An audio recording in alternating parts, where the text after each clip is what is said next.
Welcome back to the news tonight, and thanks for staying with us. As I promised earlier, we are going to conduct a live voter simulation exercise right here at our headquarters, our TV47 headquarters. And with me to take me through the steps is Benjamin Kimwei, who's the National Voter Education Coordinator. He has been in this for over 12 years, so that's quite some experience. So, good evening. Good evening, Eric. How are you? I'm fine, thank you. So I want us to take through our viewers the process of, from the first time they step inside a polling station, all the way, the steps that they're going to take, all the way to the time that they leave the polling station. And I believe you have a lot in store for us. I can see you're holding some tags. I think you'll be explaining what those are for, yes, including the nitty-gritties of it, the serial numbers, the way they have been serialized. We'd like to know all that. But first of all, before we even get to that, kindly, so on the 9th of August, a voter steps in. How does it happen? What are the processes that he'll be taken through or she'll be taken through? I remember I took our viewers through that, but with your experience, I'm sure you'll bring it even more. You'll give it a better touch to it. So kindly take us through from the moment one steps into the polling station. Okay, thank you very much, Eric. On 9th of August, the polling stations will open at 6 a.m. The presiding officer is going to issue the clerks with the election material, one being the KEMS kit. Yep. This is for the voter identification, for identifying voters, that's clerk 1.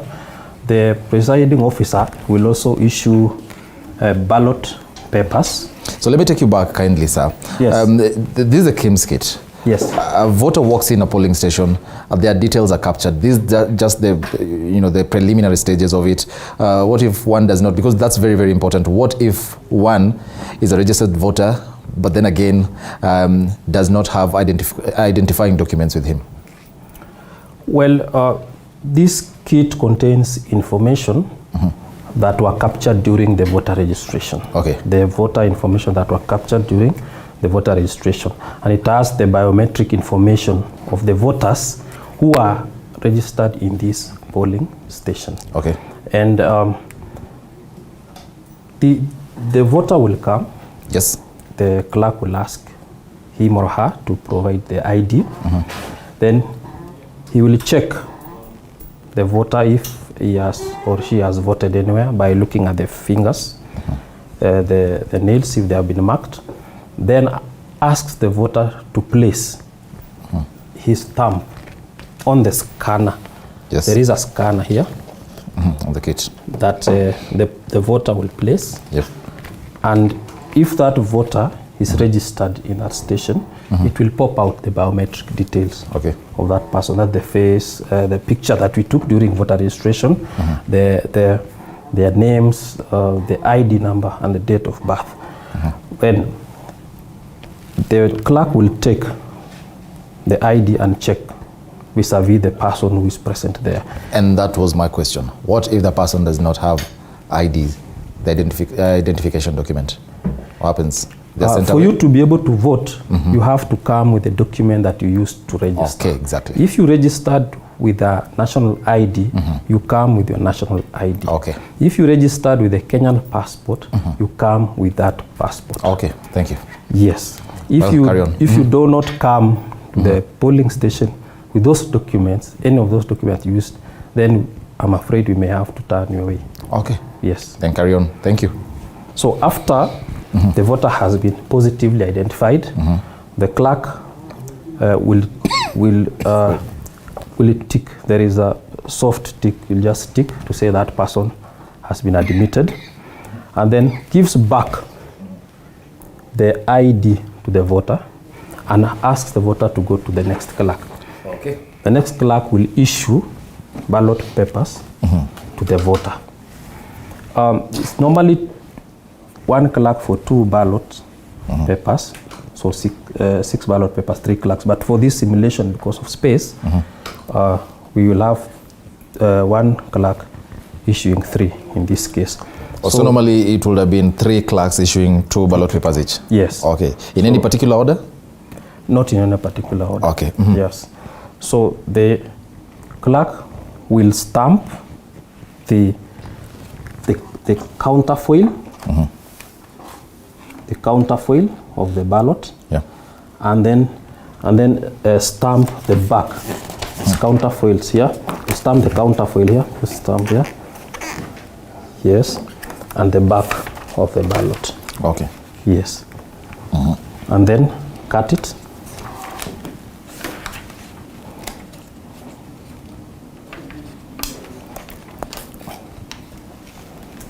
So cut, you will do that, the clerk will do that for the 3 ballot papers that he unfolded. Kindly hold it up for our viewers to see. Yes. Oh, it has to be, he has to fold it first? Fold it, yes. Okay. Fold, yes.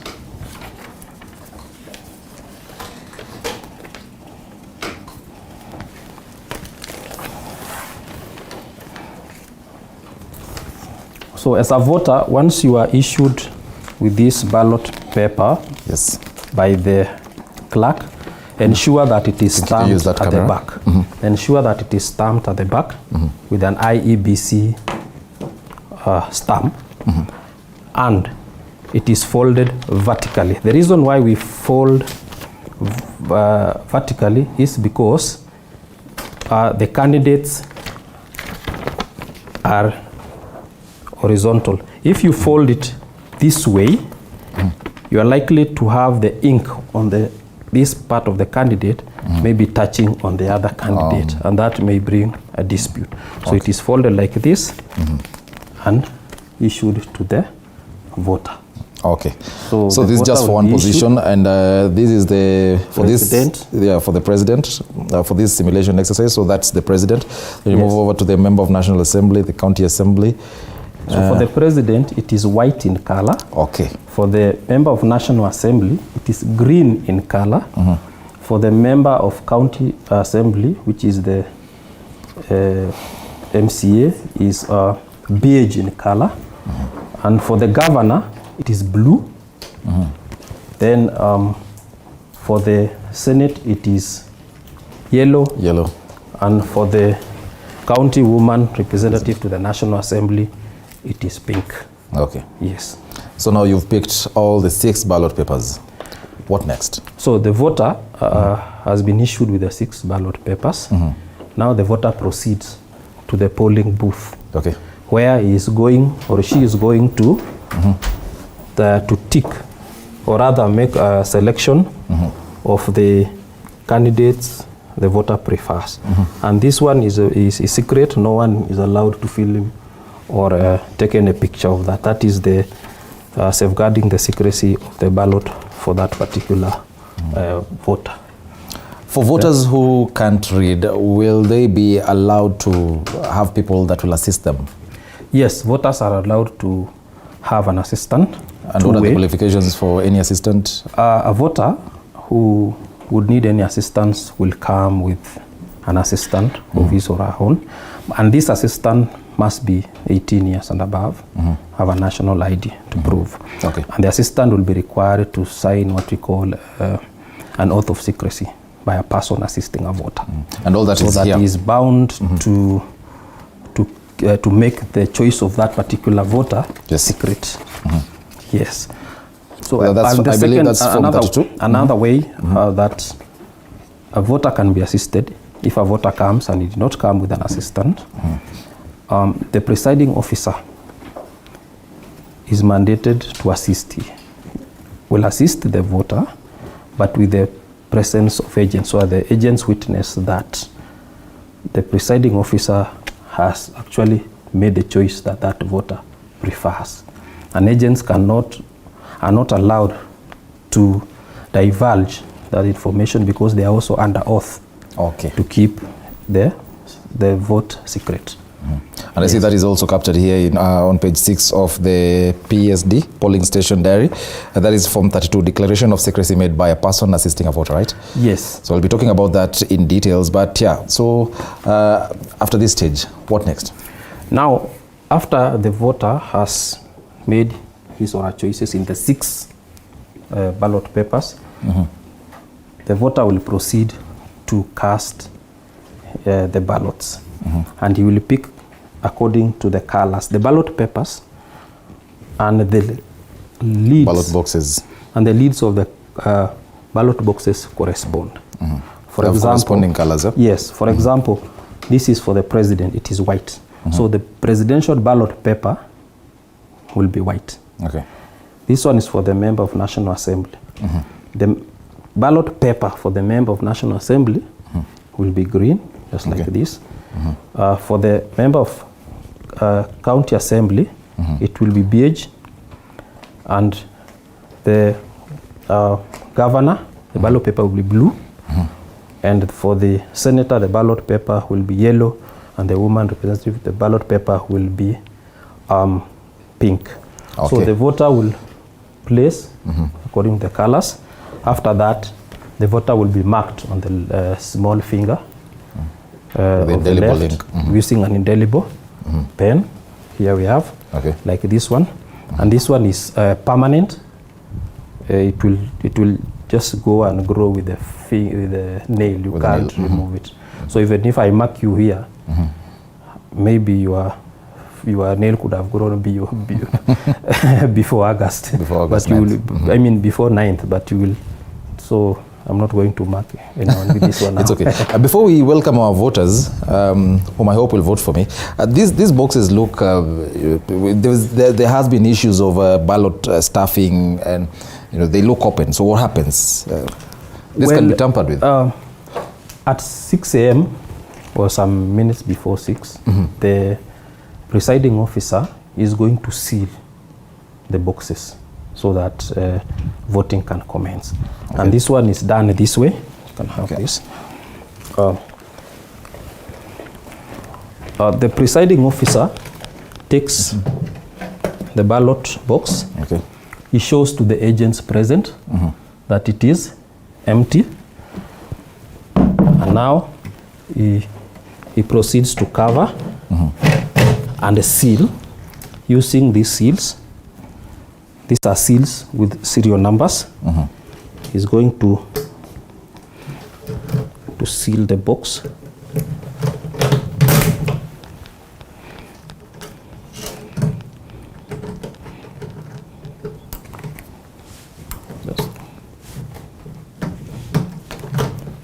You have to make them tight.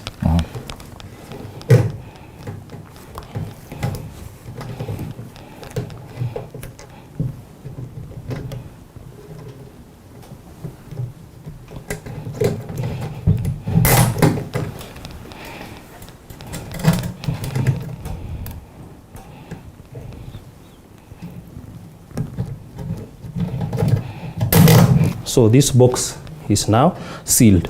He will leave this opening, the aperture. It's called the aperture. He will leave it open so that the ballots can be cast here by the voters.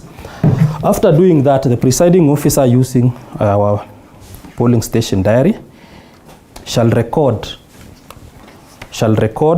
the serial number of these seals. But before that, he shall record the serial number of the ballot box. Each ballot box has a serial number. He is going to record on this polling station diary the serial number of this ballot box, and again the serial numbers of these seals that have sealed this box. He will repeat the same for all the boxes. And have it recorded on the polling station diary. And have them recorded on the polling station diary. Everything before the presiding officer ushers in the first voter. Yes. All right. And this also has to be... this one has to be open because we are starting voting. Yes. Awesome. At least now I know a thing or two about that bit.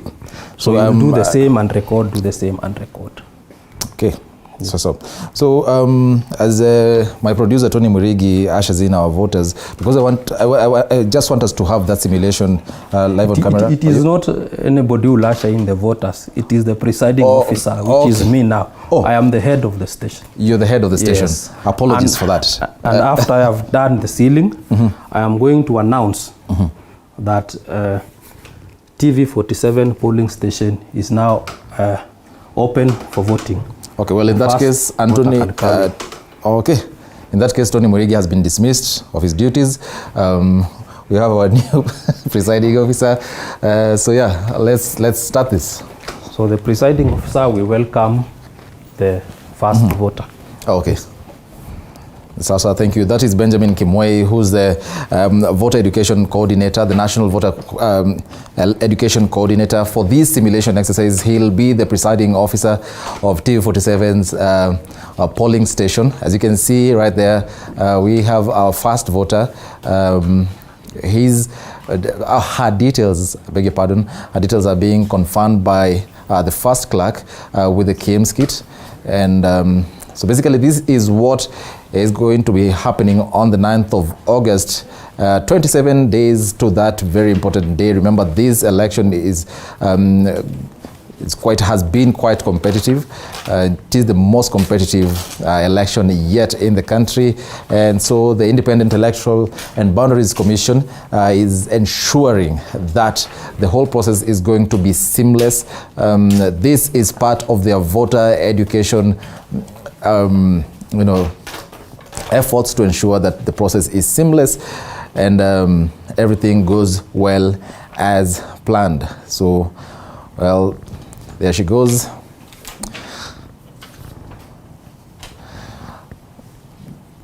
So, Mr. Benjamin, as she does this, how long from the time, what's the duration that is going to take any single voter from the time they walk in a polling station to the time they're now leaving the polling station, approximately? Approximately, a voter takes about not more than 5 minutes.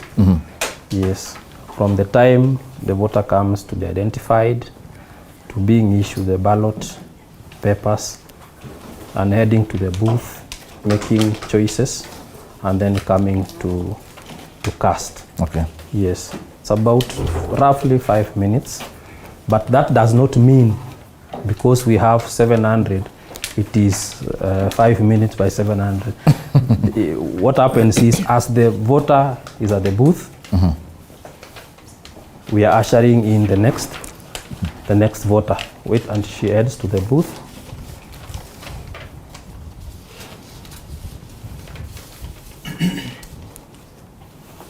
Now she has been issued with 6 ballot papers, stamped at the back. Ensure as a voter that your ballot papers are stamped with an IEBC stamp at the back. Okay. She will now proceed to the polling booth where she will secretly make her choices.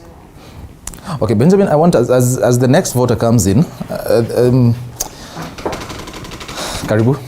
As the next voter comes in, I want us to talk about something that is quite controversial, and I don't want us to go to the merits of the case that is currently in court about the voter register, the electronic voter register, and the manual voter register as well, the use of either. This, I want to believe, this is happening because of the electronic voter register, right? Yes. Is the commission ready to deploy both systems as things are right now, between now and August 9th? Well, you see, for me as a presiding officer here, I will work with what has been given to me, and this time I've been given the KIMS. It's what I'm going to work with. Others are before court, and then we cannot discuss matters before courts of law. Yes, we don't want to find ourselves, violating the sub judice rule. So the first voter, she's casting her ballot. You can see blue, the governor to be blue, yellow, the yellow topped ballot box, and then the pink ballot box. Then after that, she comes, just come. She will have her left finger marked at the cuticles with an indelible ink. With that one, now I can request the voter to kindly leave the station, the polling station. Okay. And as you can see, as that voter leaves the polling station, she has taken approximately not more than 5 minutes. Yeah. And at the same time, a second voter is being served, and he is making, is at the booth, and we usher in the next voter. So the process is flowing seamlessly, without, like wasting time or all that. Okay. Yes. Oh, right.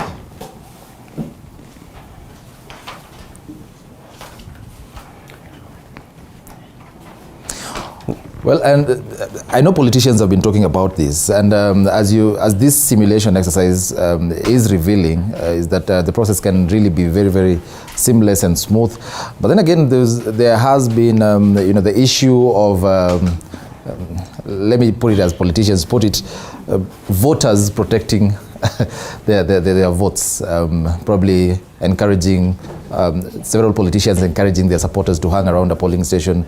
And probably that's a policy issue, but I just want to hear your take on that, because that will also affect the seamlessness of the process.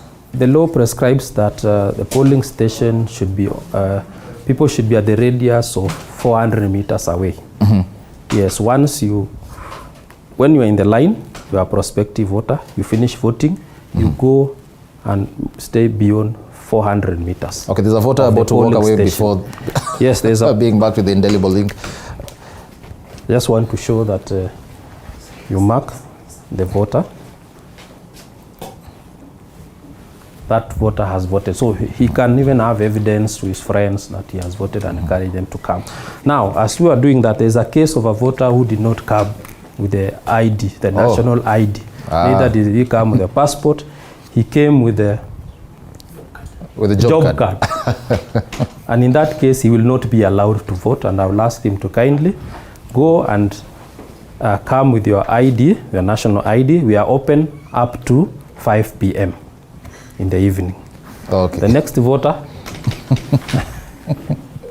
So the presiding officers have to be hawk-eyed, really hawk-eyed and very, very keen. Very, very keen, and record everything in the diary. Yeah. That even a voter came who did not carry the prerequisite documents was turned away. Okay. Yes.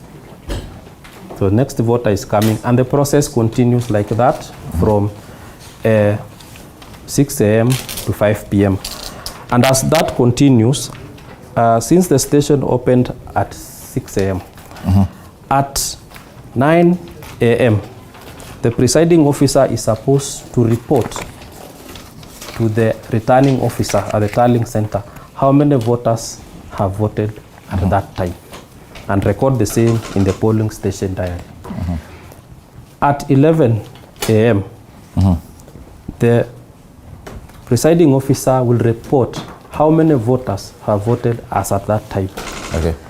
At 1 p.m., the same. At 3 p.m., will report how many voters have voted as at that time, and at 5 p.m.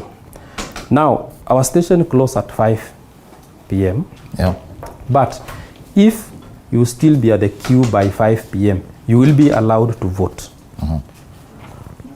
Nobody will be exempted from voting if you are in the queue at 5. What the presiding officer does, he asks the security officer to go and stand behind the last voter. As of 5 p.m. As at 5 p.m. And no other voter will be allowed to join the line. Once those voters that are on the line are exhausted, now the presiding officer will close the station. So the voter who's just been turned away has until around 4:59 p.m. And that's very important, because a lot of people will be asking, and they might cite, because, agents, they are agents for different, candidates. And they might cite that as, biasness. They might say that one of our supporter was turned away, and you're seeing other people who are still voting at 5 p.m. So you're telling our viewers that as of 5 p.m., the people who are going to be on the queue are the only ones who are going to be allowed to vote, and they can even vote at 6 p.m. if the queue is a bit stretched. But then again, no one after 5 p.m. will have joined that queue, because I want that to come out very, very clearly. If at 5 p.m. you are in the queue, you will be allowed to vote. That is, if 5 p.m. caught you on the queue, and the presiding officer asks the security officer to go and stand behind the last voter until the last voter votes. That station will still be operational. When the last voter votes, at whatever time, the presiding officer closes the station. Okay, all right. Or rather, closes voting. Yes. So as you can see, the white, very important, get this one right, the white ballot paper on the white box. Yes. The green on the green box.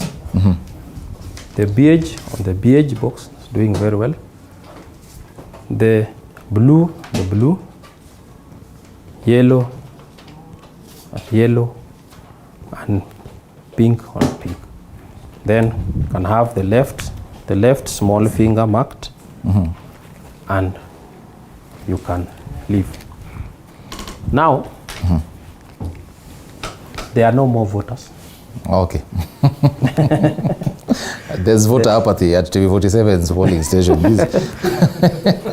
as you can see now, yes. All of the voters may come probably by maybe at 1 p.m. or no more voters are coming. Okay. You do not close the station. You wait until 5 p.m. Yes, until 5 p.m.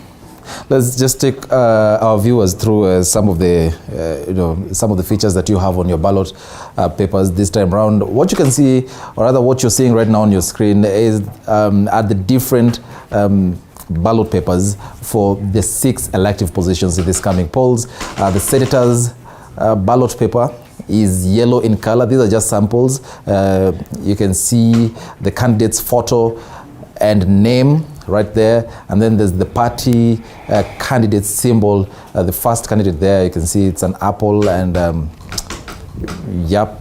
second one is avocado. The other one I think is guava. Then there's a pineapple and a mango. Those are just some of the sample symbols that for this we are going to be using for this simulation exercise. Then there is the county woman member of National Assembly, also known, or rather popularly referred to as the woman representative. It's pink in color. And then there's the blue one, that is for the gubernatorial race.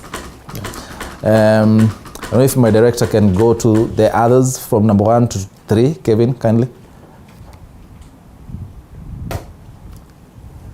Well, as Kevin gets right, there we have it. It's very important to remember that these ballot papers, the color of the ballot papers correspond to the color of the lead on the ballot boxes. So it's very, very important to know these. The white ballot paper is for the presidential race, and then the member of the National Assembly, that is the green ballot paper, and then the county assembly ward ballot, also known as the MCA, is beige in color. Very interesting. But what if, because we've had some people say that they're colorblind, so what happens? Someone doesn't know how to read, and also they might be a bit colorblind, they can't differentiate between the colors. How do you assist such people? There will be an officer to assist the voter, put the right ballot paper in the right box. That is the deputy presiding officer. Okay. Yes. So after the voter has made his choices or her choices at the booth, the officer will show the voter, this one you put here, this one you put here, this one you put here, this one you put here, and then the last. This is to avoid a situation where a voter will put the wrong ballot paper in the wrong box. That one ends up as a stray ballot, and it will be rejected at counting. Okay. Yes. I want us to come into that. I urge voters to be very keen, but still will be assisted. Okay, yes. And we'll be talking about that in details in a few, because I want us to talk about the issue of spoiled ballot papers and the rejected ballot papers. A lot of people confuse that. But now, the polling station, TV47 polling station has been closed officially. It's past 5 p.m. Yes. What next? These are the final results. The last voter has voted, it's 5 p.m. Now, the presiding officer will announce that the polling station is now closed. And he will proceed to get we'll proceed to seal. We call to seal the aperture. We'll cover like that. Okay. And get another seal. He will cover, because this one was now open when the voters were voting. Yes. You will cover it like that and take a seal and seal the aperture. We call it seal the aperture. So the opening is called the aperture. Then that, oh sorry. If that's that one happens, you can get another seal. So even such small mistakes are recorded in the polling station diary? Yes. Because I can see all these tags are serialized.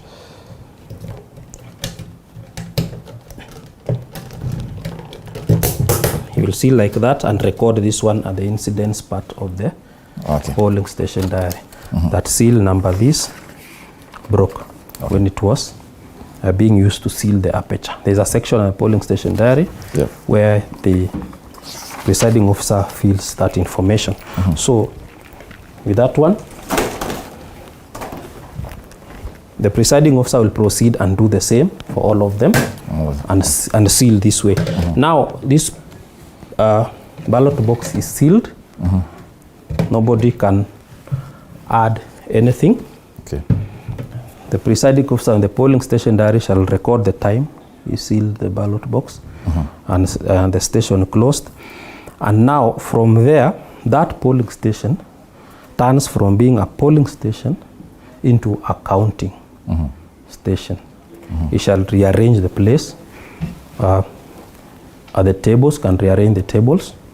Then you put, you rearrange the tables, then he proceeds again and cuts this one open. Okay. Yes. You can rearrange the tables very fast. Just a bit, yeah. Voting has stopped. Then no problem, you can just take those. Just move. So all this while the agents are keen to ensure that the agents are witnessing this. They can also bring their own seal if they want, if they can. They are witnessing this. They are recording the serial number of these seals as well and keeping the records. And the agents here is that we have political party agents. We do not have like individual agents. The one that can send candidate agents are the independent candidates. Okay. But as you can appreciate here, you can see even the rooms that we use are also small. If everybody sends an agent, the whole place now will be full and we may not be able to undertake the activity. So what we do is that we encourage them to come in shift. Okay. Yes. So this is what happens. You have closed the station. Now the presiding officer, because we want to start counting, shall proceed and cut this seal like this.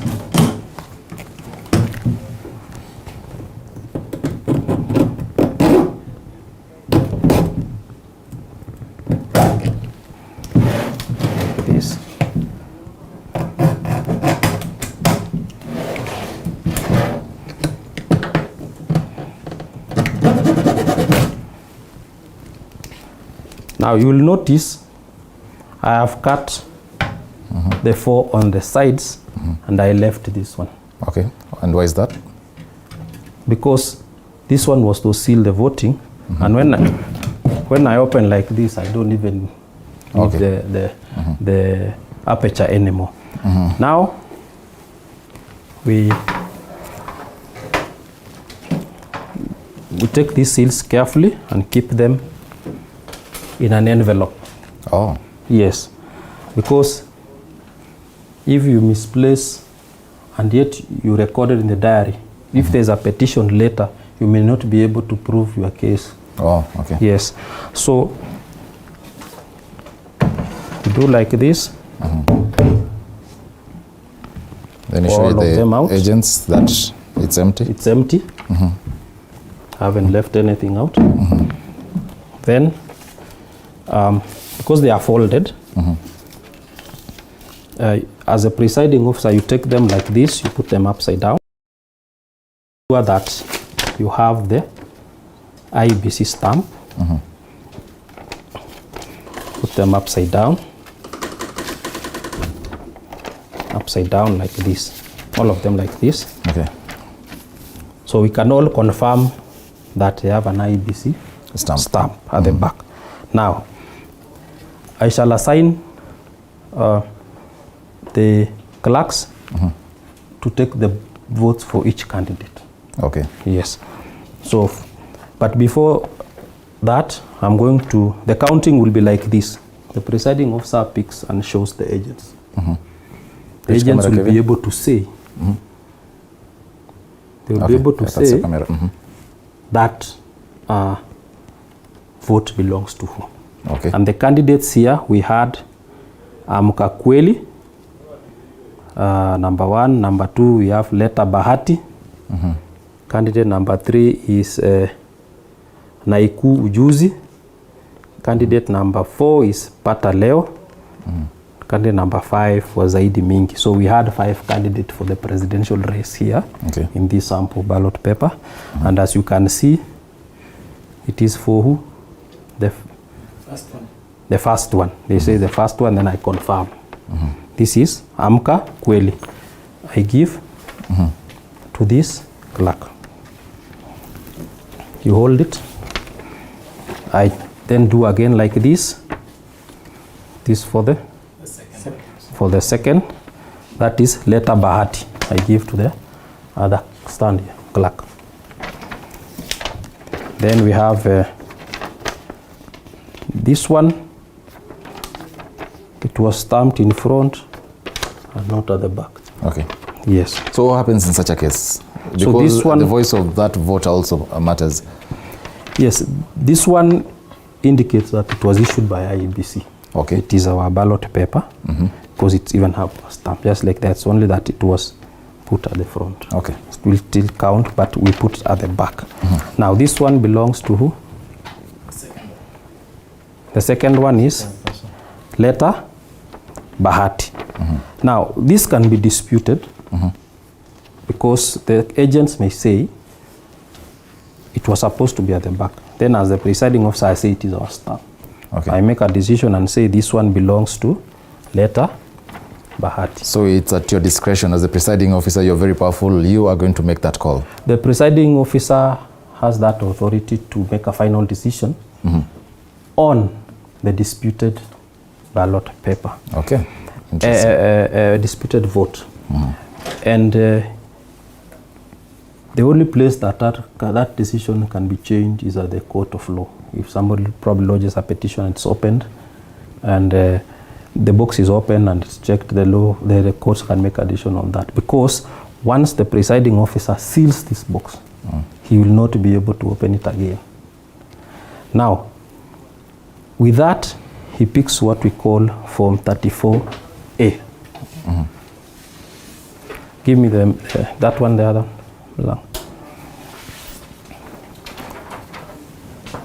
The Form 34A is the polling station result form for the president. Okay. Yes. 35A is for the National Assembly, the polling station. Okay. 36A is for the member of County Assembly, result at the polling station. 37A is for the county governor at that polling station. 38A is for the senator, result at the polling station level, as the last 39A is for the polling station result for the county woman representative. So in this case, we were counting the presidential ballot papers, and this is the form that will be filled by the presiding officer to capture the results for the position of the president in that polling station. Okay. And we have 46,233 polling stations for the 9th August general election. Okay. What that means is that there will be 46,233 Form 34As. Now, with these results, the presiding officer will fill the form comes from the printer with a serial number. It comes from the printer with a serial number. This one was demonstration. The original one will have a serial number, which will be mapped to that polling station. It will come also pre-printed with the names of the candidates. It will come pre-printed with the names of the candidates in the order that they appear in the ballot paper.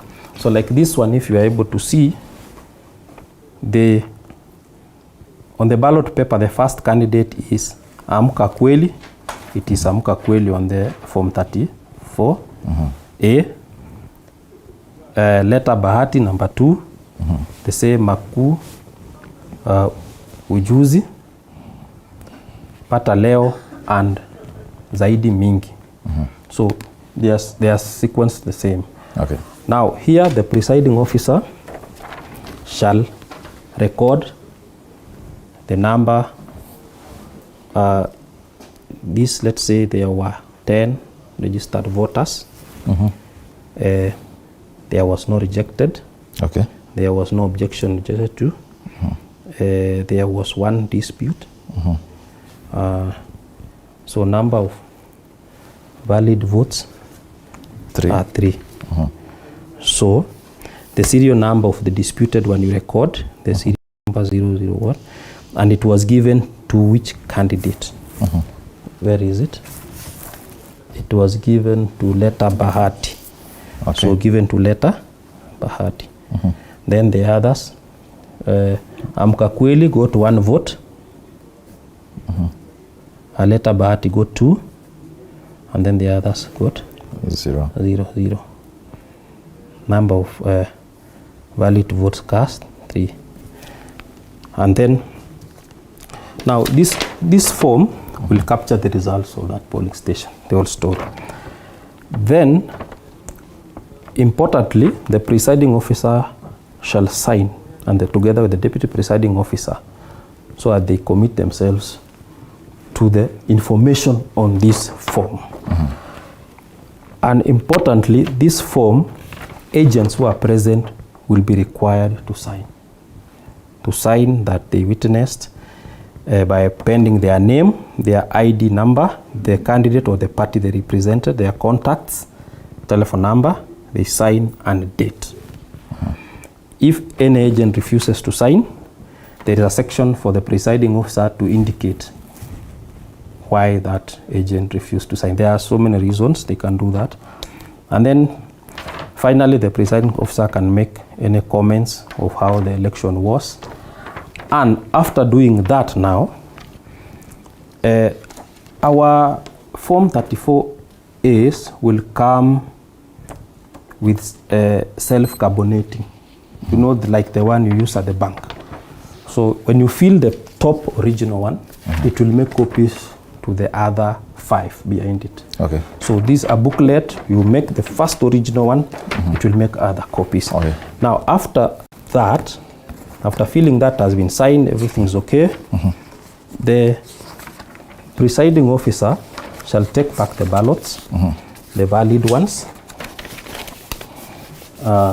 in an envelope, put them in an envelope, together with the seals, just get me, together with the seals, puts them in this box, and seals again. Get me the seals. The seals again.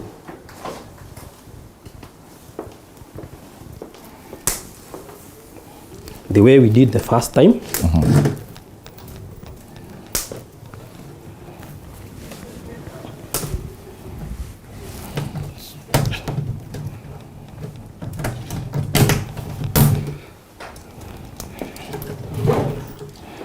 Seals.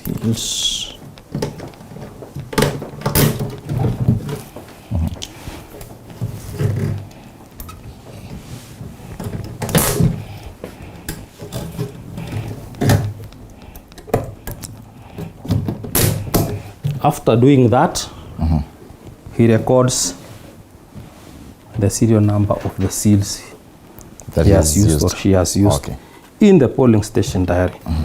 Now he proceeds and takes the kits, takes a photo of the form 34A and sends it to the National Tallying Center. Okay. Now, at the National Tallying Center, we will be receiving the images of the form 34A. Images, there will be no text results. Okay. Yes, only Just images of this form shall be received at the National Tallying Center, which have been sent using the kits. Yes. Now, what about for those in areas that have poor network? What happens? He will take the photo and move to where there's network. Okay. And once she gets the network, sends immediately. Okay. And I want us to talk about voter the election results transmission, because we are actually running out of time. I thought we could capture everything, especially in this very interesting occurrence book that you're calling Polling Station Diary PSD. It has a lot. I remember you taking me through it. It has a lot, but because of time, I think my which is my camera, Kevin? That one? I think my director can project the process of transmitting results from different polling stations across the country all the way to the National Tallying Center. And then you also take us through what results can be announced at the county level and what results can be announced. Oh, there it is. Yes, quickly as we wind up, I understand we're running out of time. Which results will be after sending at this, the national... After sending this in soft, okay, the presiding officer shall do the same what I've done for the remaining ones, and then now take all the physical A4s, 34, 35, 36, 37, 38, 39, as you can see on the screen. That is the presiding officer from the polling station where the counting of votes and filling of result forms happen.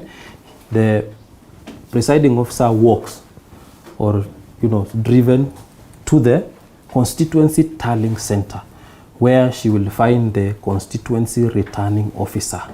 We shall tally the results for the president, for the governor, for the senator, and the woman representative into forms B. Now for the president, she will put, the returning officer will put in form 34B. That's why you are hearing form 34B. Okay. And then at the constituency tallying center, the constituency returning officer shall declare the results for the member of National Assembly and the results for the members of county assemblies that are in that constituency. Give them certificates, and then that is what it. This constituency returning officer shall hand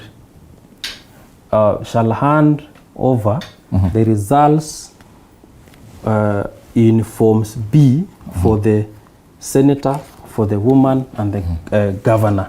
The deputy returning officer shall take them to the county returning officer, who shall tally them and declare the governors, the senator, and the woman representative.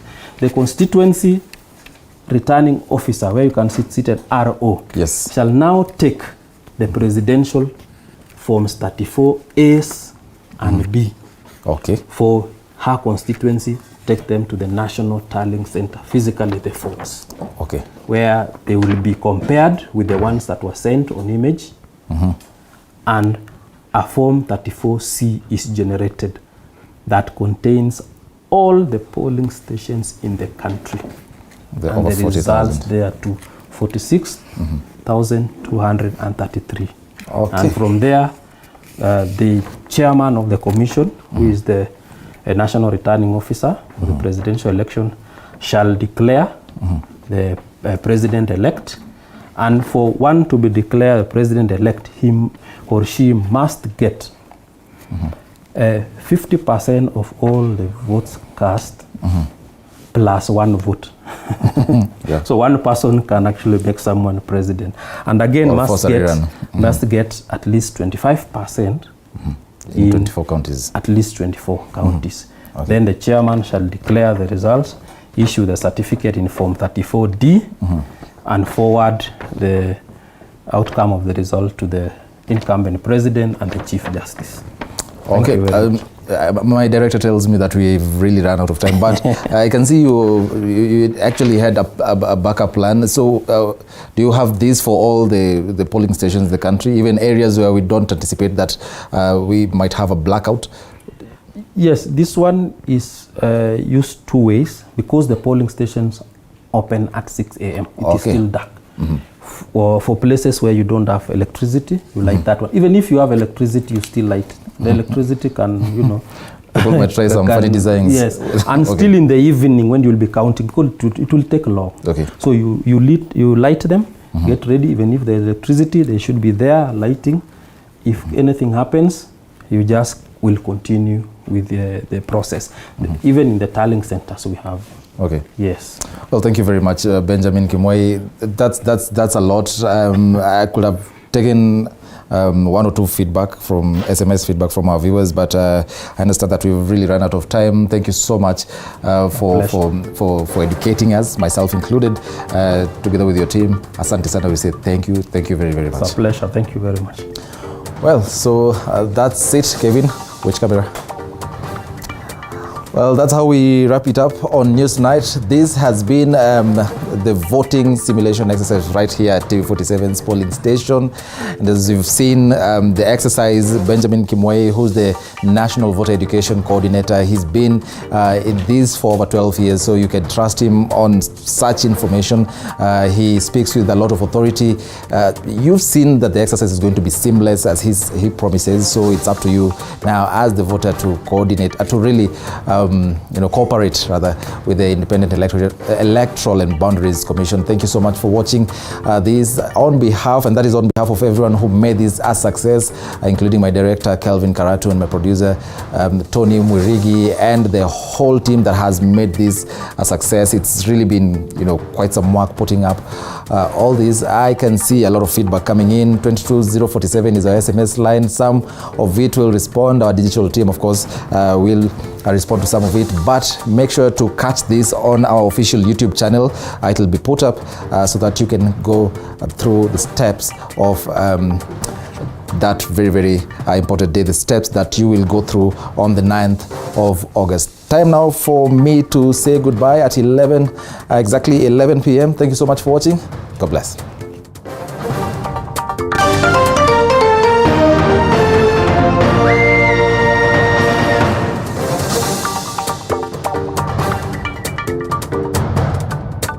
We value your feedback. If you would like to send questions, comments, or suggestions for your favorite TV47 shows, call us on telephone number 0740 047 047 or email us on info@tv47.co.ke. You can also write to us on PO Box 599